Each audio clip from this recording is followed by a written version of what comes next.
Coming up on Truck Dog Road, we check out the action of the new GoPro Fluid AI Gimbal. We test its AI tracking abilities, find a few weak points, and test whether its stabilization is worth the price point.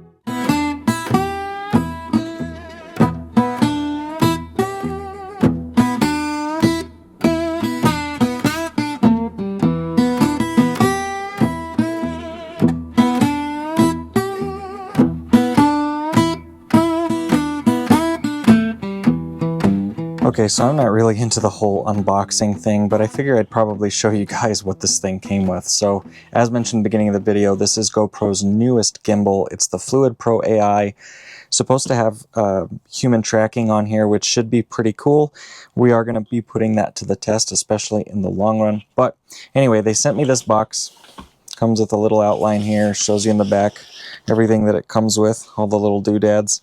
I haven't seen these available in store just yet. We did have to pre-order this, but as you can see, I got a little excited and already tore that off before I thought you guys might want to see it. So let's go ahead and take this, throw that away.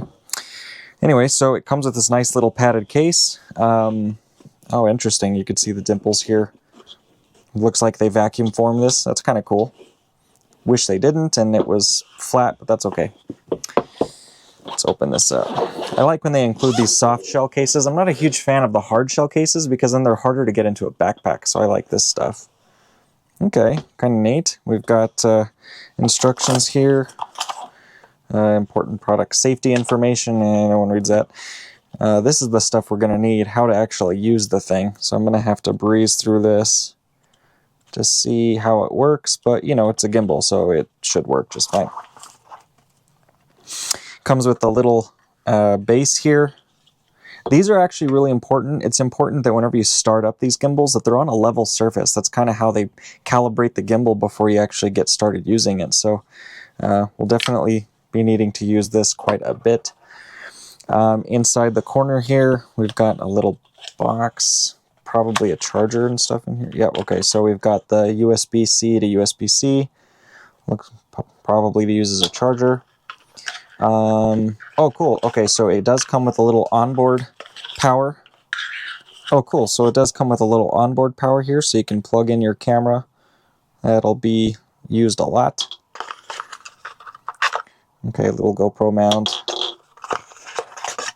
Okay, so this is the whole reason why I honestly bought this, because we can switch this out and we can actually put in the magnetic mounts in here to clip your GoPros on a lot quicker and easier. So this is pretty sweet.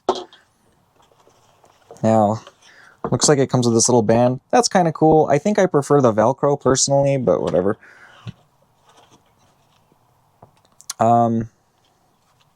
Okay, it feels nice. I've been cheaping out lately behind the scenes, and I've returned quite a few Amazon purchases lately because they were just crap. This actually feels pretty good. It still feels like plastic. It's not like an aluminum. Aluminum would be nice, but you'd probably pay a lot more for it as well. So this feels pretty good.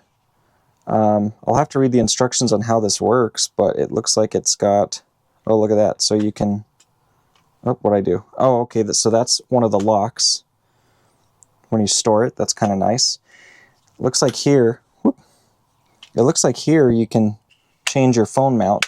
So the whole reason I ordered this was because of this feature here. We can swap out the type of camera that you want to use, and I'm sure you could probably put a small regular camera on here, but you know, that's going to be really nice. We can use our phone or the GoPro mount.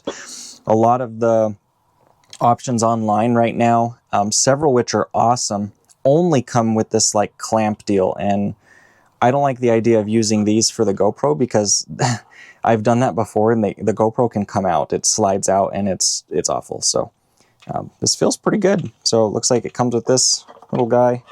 On the bottom here, you could screw it into a tripod or the little portable tripod, and you just set it just like that. And it looks like that's all it comes with, but I mean, I don't really think you need anything else. Case feels pretty nice. It's got like this like velvety kind of texture to it, which is nice. Should keep it nice and safe. But I like these hard cases because they're not so hard that you can't like squish it in a backpack a little, which I actually prefer, especially when you're traveling. This should be pretty sweet. It feels a little bigger than some of the ones I've been playing with, the cheapies from Amazon. But the controls are pretty intuitive. It doesn't have the removable face, which is interesting. So it doesn't have the remote. So I'm curious to see how the AI tracker is going to work, which looks like it's this guy. And this is supposed to come off. I don't want to break. Oh, well, okay, yeah. So you're supposed to be able to, flip this either way around, which is interesting. So I'll just put that back for now. Oh, it's got an on-off switch. Okay, cool. That's pretty neat. Looks like this guy here is to adjust it left and right. You do have to balance these things whenever you get your camera on there. Looks like this lever is to actually swap this guy out, which is pretty sweet. How does that work, though? I have not read the instructions. Oh, cool. That's super intuitive. That's nice. And then I guess you just take this and flop this. That's how that works. Yeah, that's how that works. Okay, that was super easy. So then we can put our magnetic mounts here and be able to swap out our GoPro like way easier. That'll be pretty sweet. Okay, so this is one issue that I'm seeing with the app already. If you let the screen lock or turn off, it stops the updating process and this thing will error out. So that kind of sucks. I've been having to sit here and touch it every few minutes just to make sure that the screen on my phone doesn't turn off, to make sure that the update goes all the way through. So that's a little bit of a pain. Obviously, you're not gonna have to do this very often, hopefully, but with this being so new, obviously the first firmware update is always the longest, but still, just one thing they need to fix on the app side here. Okay, so to mount our universal adapter here to the GoPro gimbal, you're gonna notice that there is a little lever here that has a lock and unlock indicator. So we're gonna go ahead and flip this to the unlock position. You take this and we simply just slide it in so that it fits like that, and it locks out, so it can't come out anymore. And this part's kind of important because if your camera's too top heavy, you're gonna have to adjust this. So I'm just gonna leave it like that for now. And then we can kind of angle it this way. Then I'm gonna go ahead and take our GoPro and we simply mount it. That's why I love these mounts. Like, I just did that one-handed, super easy, and it ain't going anywhere. Okay, so now we need to unlock the lock here on the arm, and to do that you just simply kind of push it counterclockwise. It's just a little tab that you have to overcome, and this gives us the ability to kind of move this about. But we can see here that we're going to have to balance it. If I try to balance this straight, it's obviously much too heavy on the right. So that same little lock lever exists on the second arm here, so I'm going to put that to the unlock position, and we can begin by going further to the left. Now remember, if it's too heavy to the right, then you got to go to the left. So we're just adjusting the weight left and right. We could see here by adjusting it, that's not too shabby for demonstration purposes. I think we're going to leave that. But I mean, this is loose. You don't want to do this while it's on. This is currently off, and we're just playing around with it. We want to make sure that the balance here is as level as possible because we really don't want the actual motors to overheat, and we want them to work as little as possible, and that's going to smooth out your footage. Okay, so for demonstration purposes, I've purposefully made this a little top heavy so you could kind of see the symptoms of this. You kind of get like this really floppy effect, and it just moves around everywhere. So to adjust that, we need to take the adjustment collar here that we use to install this adapter, and we need to adjust this up and down. And really what you're looking for is, that's pretty good. You don't want it so bottom heavy that it overworks the motors. You want to be able to make sure that it returns to the down position, but you also don't want it so far down that the motor has a really hard time and struggles to kind of go up and down. So you just need to be a little wary of that. What I kind of like to do is keep going up until I kind of start to find this moment right here where it basically flops over, and then I basically push it down little at a time from that point. So it needs just a little bit more. You do want a little lower center of gravity because you want it to be able to return to the down position on the, easily, but I think that's maybe needs just a tad bit more. There we go. I think I like that pretty good. That's pretty good. Now the AI tracker here is pretty cool. It's basically just a USB-C, and it has another USB-C here for charging your devices while they're on the gimbal, which is pretty nice. But this has the ability to go forwards and backwards, so you can basically change its orientation to point either forwards or backwards. For the demonstration, I'm going to go ahead and have it pointed to the rear. So we just clip it on like that, and bada bing, we're done. Okay, so now we can start going over some of the controls here. To begin, we have our power button here on the side. We're just going to press and hold this. You'll see the GoPro logo appear. You have to continue to hold it until you get to the menu. If you don't do that, it basically turns off, and that's kind of the same for most of this type of equipment. But now that it's on, we can see the menu, and we can also see the battery life and the fact that it's connected to Bluetooth. The first control that I like to play with is obviously the joystick. So that allows us to move the camera about left and right. It does not click like a button, but you can kind of roll it around in a bunch of different orientations, which is pretty sweet. So very first button that I want to go over is this M. This just basically stands for mode. Every time you click it, it changes the mode here seen on screen. We have pan, tilt, follow. You have lock, point of view, and pan follow. I tend to use the pan tilt follow the most. That's just a personal preference. I tend to like that. Second control I'd like to go over, since we have the GoPro here, is this wheel right here. It's pretty sweet. So if we press and hold this wheel for a few seconds, we're going to see the light come on, and that puppy can get pretty bright. Now here on the screen, you're going to notice there is a little indicator pointing towards 73. And that is because if I change this, we can change that percentage. And changing the percentage is pretty nifty. All you're basically doing is changing the overall brightness of our fill light. And that thing works pretty dang well. I'm actually pretty surprised with how bright that gets. Now, if you click it like a button, it switches down to the 6500K. And by twisting that mode, that is going to change the color of the fill light to different warmth levels. You have 2700K, 3000, 3500, 4, all the way up to 6500 in basically 500 increments. Okay, so let's go over the trigger button here and all of its operations. If we press and hold it twice, the gimbal here is going to recenter itself. So now I can play with the joystick just to show you. So we're locked in there. I'm going to hit it twice, 1, 2. And it recenters itself. Now if we do 3 trigger pulls, you do have to kind of have the gimbal up a little bit, I've noticed. So we'll do 1, 2, 3, and it moves to the opposite end. Now this is going to be particularly useful if you don't, like me, have a very good rear-facing camera, so that you can use the primary front cameras on your phone. That's actually pretty sweet. So let's go ahead and hit 3 times again. 1, 2, 3. And we're going to see it flip right back to the other side. That's pretty nice. Now, what happens if we do 4 times? Check this out. You'll notice before I do that, that we kind of have this part of the gimbal in the way. Now, if you have an ultra-wide lens, or maybe an anamorphic lens, it's possible that this is going to appear in your shot. So check this out. If I do it 4 times, 1, 2, 3, 4, it completely changes positions. Now, you'll notice that now our elbow here of the gimbal is now in the back. It's out of the way of the shot, and that's pretty freaking handy, man. You do get some limited movement with this, but it works pretty freaking well. I feel like it's not quite as responsive because this motor's probably having to work just a little bit harder, but it doesn't feel like it. I mean, it's working pretty dang well. This is pretty sweet. So now let's go ahead and hit 4 times again. 1, 2, 3, 4. Look at that. Real smooth, man. That is pretty sweet. I like that a lot.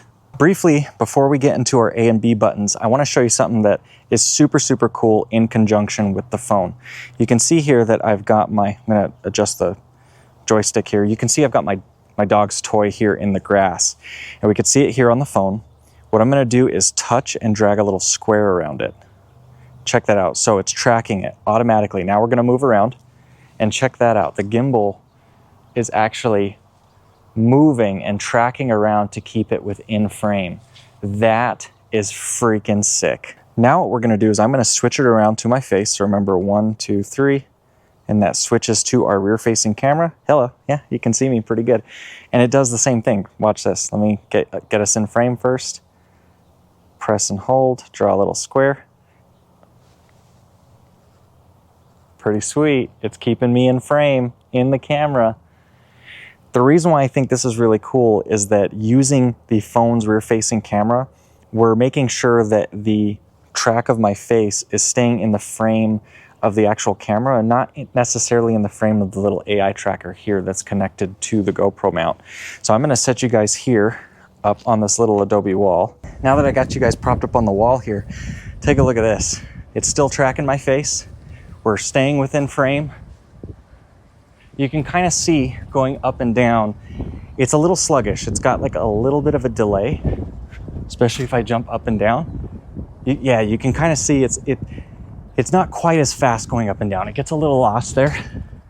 But the important part is that with us doing this on the phone screen, it's making sure that our subject here is staying tracked within the frame of the camera as opposed to just being in the frame of the little AI tracker camera there on the side. But you can see from the left to right, it's super smooth. That is pretty sweet. Up and down, it's got a little bit of a sluggishness to it, but that is sweet. This particular, I'm already out of breath. I'm out of shape, I'm working on that. But this is gonna work super, super nice, especially when you're by yourself like I am for my vlog channel. Me and the dog do a lot of hikes, and this is gonna be really nice for when we're just basically hiking through the woods. We can do a subject tracking on the phone and we can just walk, and this thing is just gonna follow us. That is pretty freaking sick. I was under the assumption this was only going to work with people, but it worked with my dog toy, which is really, really interesting. In fact, let's try a little experiment here. I don't know if this is going to work, but I'm walking up to the camera. Let's turn that off. And we're going to instead have this thing try to track this dog toy here. Now take a look at that. I was under the assumption this was only going to work with people, but this is working with an item. I'm gonna throw it. Are you ready? Let's see what happens here. Lost it. Dang, that was pretty cool though. Let's try it again. Keeping it relatively the same shape, going up, down, left to right. I'm just gonna very gently kind of toss this to my side in the same position. Yo, dude, okay, that's pretty good. Did it stick with it? No, it lost it. Okay, but that's a cool test. That is really impressive. Like, I don't want you to take away from that thinking like, oh, I couldn't track it. But I mean, it's tracking a non-human subject. That is rad. That is freaking cool. I am super impressed with that. I was not under the assumption that this thing was gonna be able to do anything other than like people figures, but it did my dog toy pretty dang good. That is impressive. Okay, so very quickly I wanna go over the Fluid Pro AI app. We can see here that there's 3 different options to choose from. You have your joystick control, and this is going to allow you to actually just control the gimbal left and right, up and down. This is particularly useful if you want to set it up on a tripod somewhere and you're trying to do maybe some like landscape footage. Pretty sweet. We've got motion time lapse.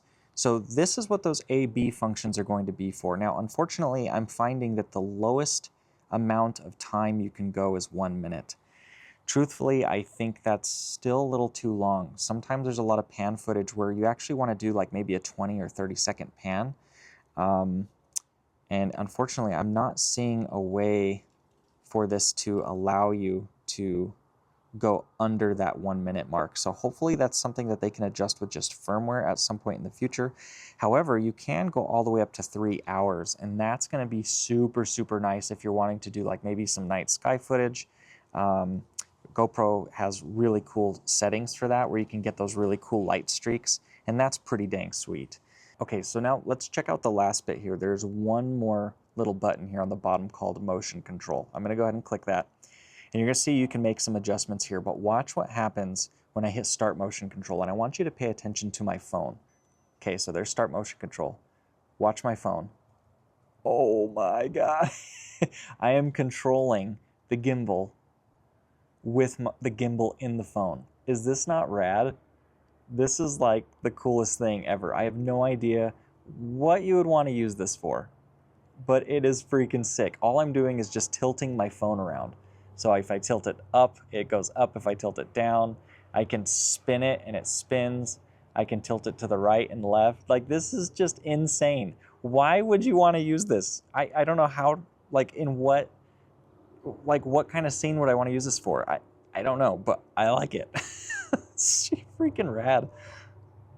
Okay, so for this next bit, I am going to have to speed up the footage here because, again, the lowest you can go when setting your A/B settings is only a minute, and I think that needs to go down a lot more personally. But let me show you the way this works. So I'm going to use the joystick here, and I'm going to pick a position for the camera. Let's just say here.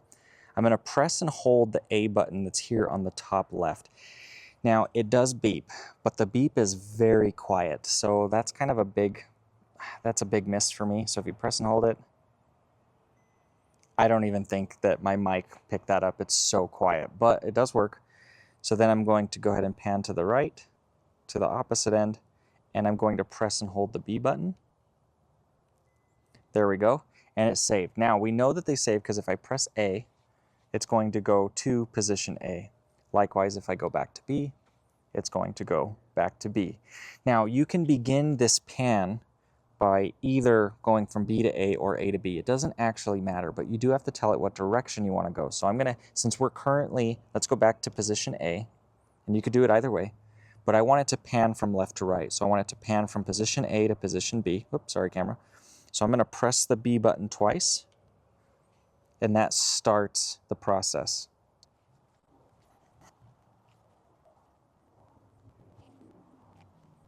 And you get the idea. The whole time you could see the screen was showing you that we are going towards direction B, and then once it reaches that destination, it chimes again, and then you go back to the default mode that you left it off on. So another thing I want to know is how torquey these motors are, and that's going to matter because once we start throwing accessories on the GoPro camera, it's going to start becoming a bit heavier. So I'm going to start throwing on some lenses and also a light, and we're going to see if this thing still reacts to the same level without losing its balance and without like shaking like crazy and losing its torque.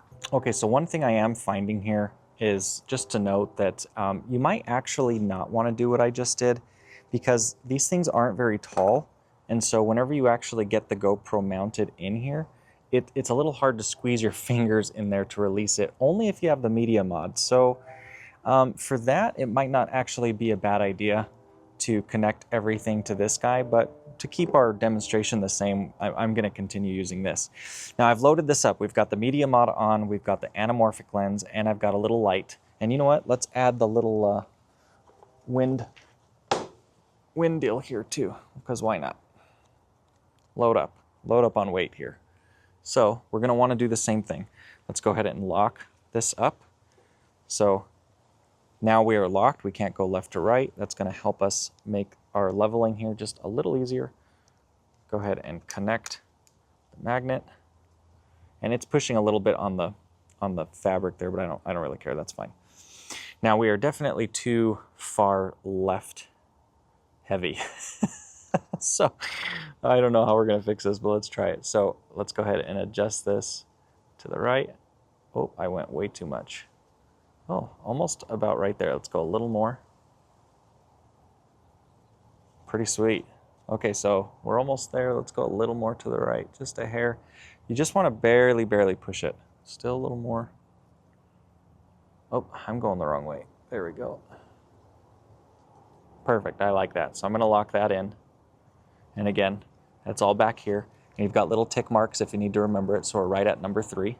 Pretty sweet. All right, so we've got a little more weight added to this, and honestly, the responsiveness is about the same. It's a little more lazy because of the extra weight, but it's not terrible. If we press and hold it into sport mode, we can kind of see that the action here is a little more short, but it's also a little faster. So that works out pretty good. Overall, I think I'm pretty happy with how it's doing with the weight here, because Truthfully, I'm probably never going to go much heavier than what's on it now.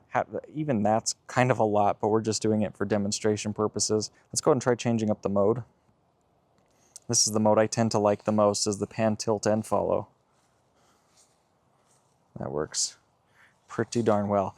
Let's see if we can change positions pretty easily. We'll do 1, 2, 3 on the trigger pulls, and it changes pretty easily. I mean, it's still managing the weight decently well. The problem you're going to run into is that you're going to max out. You can kind of see there where those two guys will kind of push against each other. Let's see if I can purposefully get it to do it. So you are going to max out when you are on this side, but I don't foresee you really wanting to do this because then that thing is in the way. So let's do 1, 2, 3 to flip it around. There we go. Pretty freaking sweet, man. I'm liking this, man. This is pretty sweet. Let's do 1, 2, 3, 4. And we're going to change positions for the wide angle lens. And that's going to be incredibly important, especially with this anamorphic lens. That way we don't get any of the gimbal arms in the shot. And it's still, it almost feels like the left and right is actually a little more nimble with it in this mode, which is interesting. The quality on this thing is pretty dang good. I am really surprised with this, especially like doing some like really fast movements. It really balances itself out. So I'm pretty happy with this, but I think we've talked enough showing you this. Let's start looking at some footage to see if it actually corrects some of the shakiness and to see how stable this thing actually is with just footage. Okay, one really important thing to note here is regarding an external mic. So I've got the DJI Mic 2 on here, and I'm fiddling around with placing it on top. The problem is it becomes too top heavy and it overheats this motor. So what I'm gonna try doing, I didn't lower this all the way because then we'd be making contact. So what I did is I flipped the camera around, and we'll use our mode to flip it backwards. And I put this on the side because now it's way more balanced this way. So just note that like this thing can get like way too top heavy, and what's nice is this will actually tell you that it's starting to overheat before it causes any damage, which is pretty nice. But just some things to keep in mind. So I've got this currently just behind setting 3. I've got the DJI mic mounted on the side here, and you'll notice I've actually got this little shoe adapter here that allows it to slide in and out. And what's cool is it connects to the back of the DJI mic. I got this thing for like $4, but this is important because the shoe mic that comes on it is like way too short, and it actually touches this mic, and I don't like that. Okay, so this is the current setup and how I'm going to test the kind of shaky test. I've got my DJI mic connected to the side there. Not connected to the phone at the moment, but it's connected to the camera on the GoPro. Now you'll notice I had to put the GoPro kind of the other direction, so backwards, and I had to put it in the wide mode. And I hope that that's actually going to keep everything out of the way. But if I do 4 times, 1, 2, 3, 4 on the trigger, it'll go back to the other mode that we can use, which is here.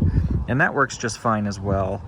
So as an inexperienced videographer, I'm learning a lot about equipment and a lot about editing software, and it's a complete rabbit hole to go down, especially when you're first starting off. But one thing that I have learned is that stabilization can be very difficult, and there are major side effects to just relying on software alone for stabilization. Most software is basically going to zoom into your frame and cut off the edges so that it can move around the clip to try to balance everything out. But the side effect of that is that you lose some resolution and you lose some quality to your clip when you do that. So I want to know if using this gimbal will assist in that stabilization, especially for somebody who's inexperienced like me. I need something cheap and something that's just easy to use. So I want to know if this gimbal actually is going to work in my particular vlog footage that we use for our adventures, and we're mostly doing like hikes and walks and things like that. So we conducted a test here to see if the gimbal truly aids in this stabilization. And the way we performed this first test is I basically had my arms locked in and to my body and pretty stiff. I didn't want my arms taking out any bounce or movement or anything like that. I wanted it to be just locked in with my body, which is not the technique you want to use when you're filming at all. But I wanted to try to make the conditions as worse as possible so that we could see the differences between all of these methods. Now, the top two slides that you see here are going to be on the gimbal, and the bottom two slides are not. The bottom two slides are no gimbal, but I'm using a portable tripod, and I'm basically just holding it with both hands, just like I would the gimbal, but it's just a stick, basically. It's a selfie stick.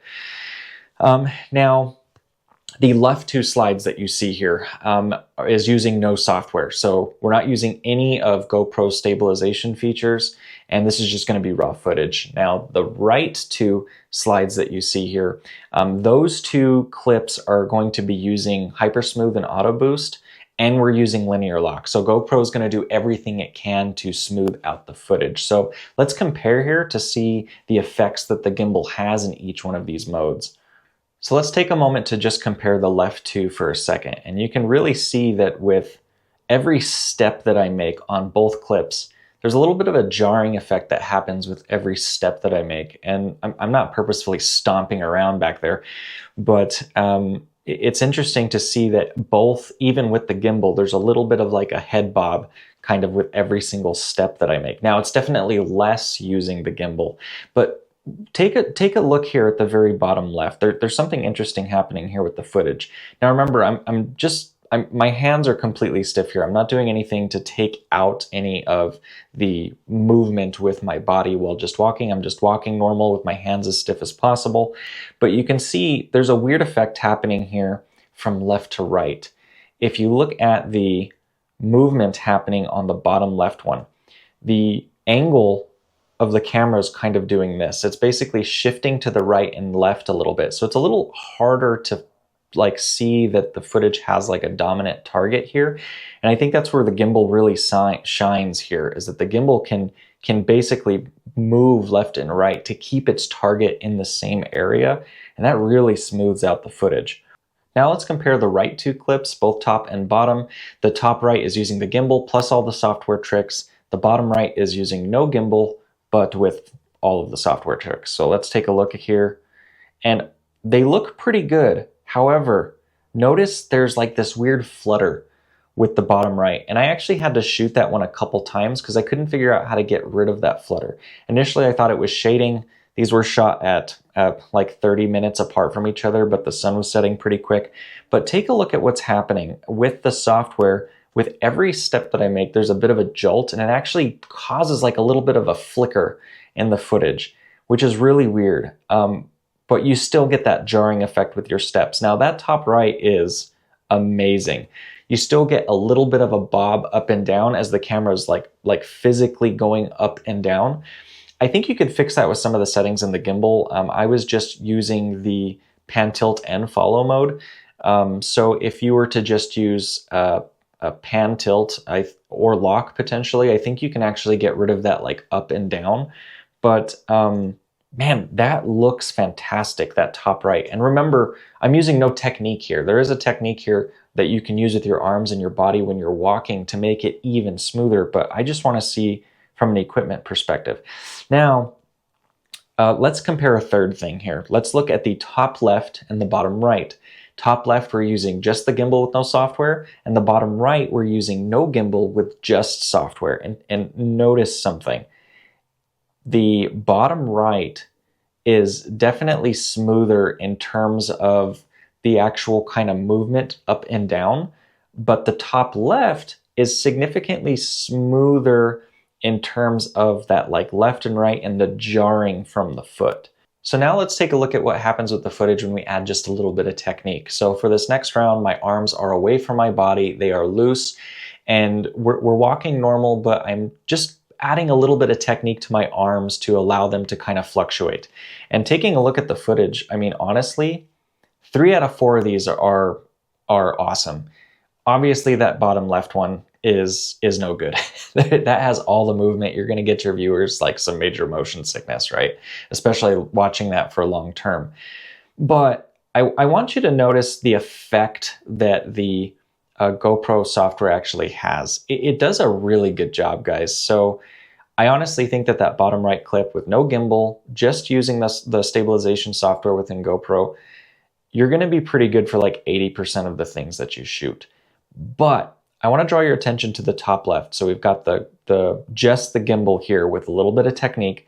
You get this really cool point of view kind of effect where the camera shakes just enough to give the viewer the impression that you are moving and walking. You don't want to do it for everything, but it is a really, really cool effect. And it feels a little more natural. It doesn't feel like it's generated from an effect that you can add later in post-production.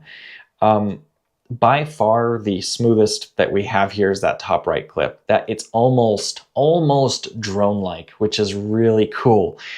Still has a little bit of a natural movement in here that honestly you could probably take out with post-production editing, adding even more stabilization software, but also with just adding a few little tweaks to the gimbal. As an example, doing the lock modes or just pan follow. That way it kind of keeps that horizon level would definitely help. From a technique perspective too, bend the knees a little more, do it like a heel to toe kind of walk like a ninja, and you can really take out even more of that movement. But at that point, maybe just get a drone.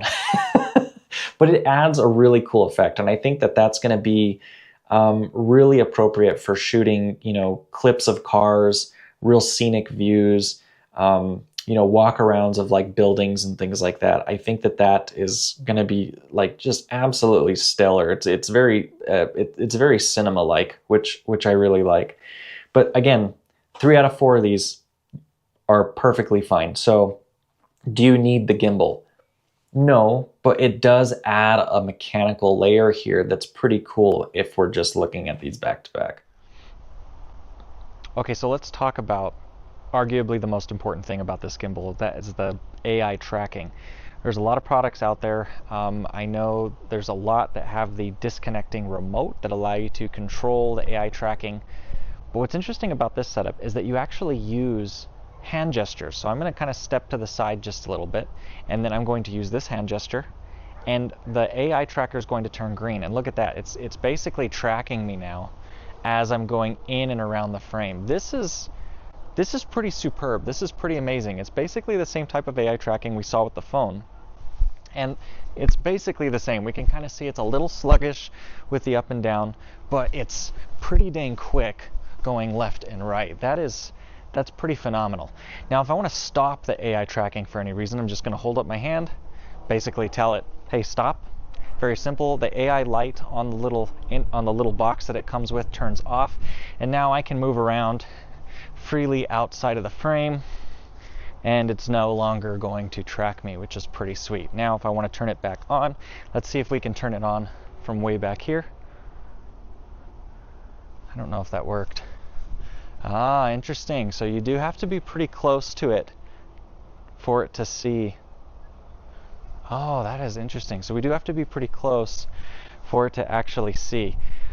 So I'm roughly about 6 feet away, which is interesting. So it actually has to be kind of far. I'm going to step back with the AI tracking on. I'm going to turn it off. Okay, so it did turn off from a little further away. Let's see if I can turn it back on.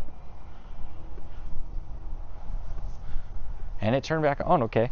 So maybe just lighting or something. Let's try it going a little further back. It's actually kind of hard to see if the light is still on, so I'm gonna have to move around. Okay, so it's still on. I'm gonna hit no. Let's see if it still tracks me. It looks like it's still tracking me. So it does look like that the hand gestures are going to be limited to, roughly about somewhere between 6 and 8 feet to actually being able to do the command. So that's where like having the little remote on some of the other options out there would be really nice, because you could be further away, and at that point you could turn the AI tracking on and off. Of course, we always have our phone, right? We can control the recordings and everything from there, but it would be nice if the gestures were working a little further away. I'm going to give it one more shot. So I'm going to hold up, stop, and see if it still tracks me. Oh, okay, so that seemed to have worked that time. So the hand gestures are kind of hit or miss. I'm a good 12 feet away now. See if it caught that. It did not. It did not catch that. So that is interesting. So you're going to find that the hand gestures after about 8 feet are pretty hit or miss. Oh, still didn't catch it. Interesting. Hold it up again. There we go. Now it got me. Now, one thing I want to check is to see how far this AI tracker can actually go. So I'm going to move you guys to the side here just so there's a little less obstruction. And I'm just going to kind of start stepping away. And I'm going to kind of do a long path here. I'm going to step this way, and then I'm going to start going that way. So we can see it still looks like it's tracking me. Oh, no, it lost me. So there's a lot of shadows here in the backyard here. So it doesn't look like it's tracking me very well that far away because of the shadows. That is interesting. I'm going to try moving it here in a little bit to see if we can adjust that. It does also look like that the light turned off, so I'm going to turn it back on. It's tracking me now. We can see here it's moving pretty good.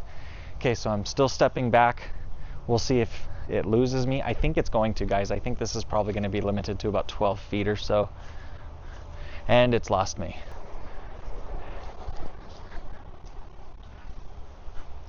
And it looks like it lost me. So lighting is going to affect this thing quite a bit. So you are going to be limited to, I would say, about 12 feet, guys. At about 12 feet, it's tracking me pretty good regardless of shading and lighting. So that's pretty good. What I'm testing now is to see if I can go all the way around. We should be able to, but there's a few on the market that don't allow you to do a complete 360 degree. So definitely want to test that out as well. And take a look at that. We were able to do a full 360 degree. I'm not like crazy fit right now, but I'm just gonna kind of start going in circles here, running around, and it's tracking me pretty fast, which is pretty good. Especially, oh, looks like it lost me there. Interesting, found me again. So running around here. So I mean, that's pretty good. I'm not gonna lie, that's pretty good. Okay, now one more feature that I want to show you about the AI tracker is what do you do in situations like this where you're not exactly in frame correctly? Well, if you hold your hands like this and you come over here, you can adjust or you can physically move, and then you do that same symbol again. Now you basically just adjusted where you are physically at in the frame. That is pretty handy because that makes it semi hands-free to a certain extent. Now, I did it from the joystick there, but if I want to move it just a little bit more, I can step to the side, do the signal again, and now I'm in a completely different part of the frame. That's pretty sweet. I do like that. Now here's really where the game changes. You get yourself one of these portable little tripods when you're hiking, and you get the AI tracking, and then you get full 360 degree at a higher level. You get to take this thing where you want to go. Like, this is it right here. This is where and how I will likely use it the most. Okay, so initial thoughts with this GoPro gimbal. It's pretty awesome. I like it. For us, it's going to serve our purposes just right. We can use our phone, we can use the GoPro, and it's probably the most versatile option out there at this price point. One thing I will say though is that there's a lot of other options out there. So with the holidays coming up, if you are in the market, I might actually recommend that you hold off and really do your homework to see which option is going to be best for you. The GoPro was best for us. I primarily shoot all of our footage on a GoPro. It's compatible with the GoPro, but it also gives us the option to use our phone, and it has the AI tracking. The HoHem is another wonderful option. Having the removable remote is a huge step up from a lot of the options, including this one, but you're basically limited to just using your phone. So that's kind of why we didn't kind of push in the direction of the HoHem, but man, I'm really surprised by this. I'm happy with it. We are going to be doing a much more long-term video in the future as well. I want to actually be able to see if this thing contributes to good footage with our channel, and to see if this is just one of those toys that's fun initially that we don't use anymore, or if we end up using it more extensively. So give us a couple months, we'll do a much more long-term video with this thing to see if this thing really holds its value, to see how tough and durable it is, because we are going to be hiking with this and going in the middle of nowhere and working on the truck and the camper and things like that. So we're a small channel. If you guys could give us some support by sharing, commenting. Also, with us being a small channel, I'm having to learn a lot about this editing stuff. So if you guys have any feedback for us, please let us know in the comments as well. I promise that the long-term review will be a much more polished video than this, but we just wanted to get you out our initial impressions so that you can make an informed decision with the holidays coming up about which option is going to be best for you. So until next time, thanks for watching.